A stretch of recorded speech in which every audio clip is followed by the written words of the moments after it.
بسم الله الرحمن الرحیم ګرانو کتونکو شاهد خان شاهد یم د سعودي عرب په خاوره موجود یم نن در سره هغه زیارت شریکوم چېرته چې فعل قرآن پاک نازل شوی چېرته چې پیل د قرآن آیات نازل شوی غار حرا جبل نور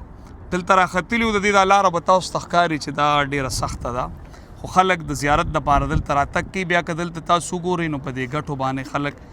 شرک کوي په دغه بورډونو باندې سړي هم لګیا دي دا د نومونه لیکي د هغې سوچ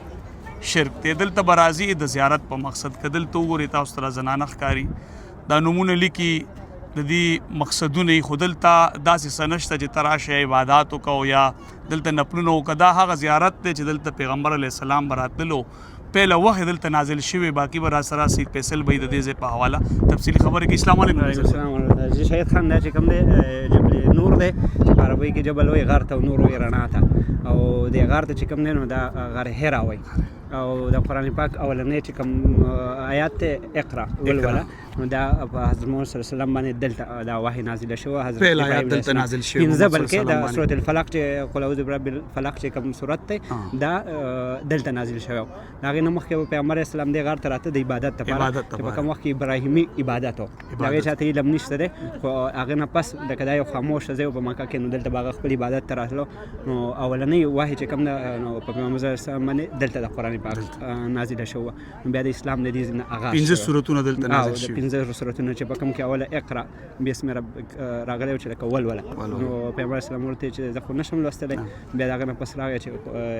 د سورة الفلق څلور پنځه آیتونه راغلل نو د هغه نه پس د قرآن هغه شروعات وشو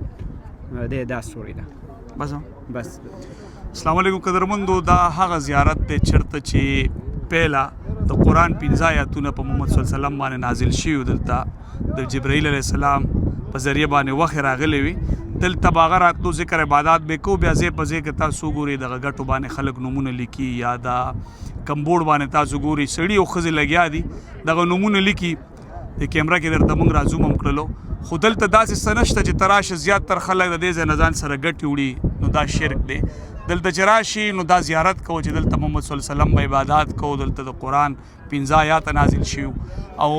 قرآن په پیغمبر علیه السلام باندې مکمل شوی په دې زیارت هم تاسو سره شریک کو مننه.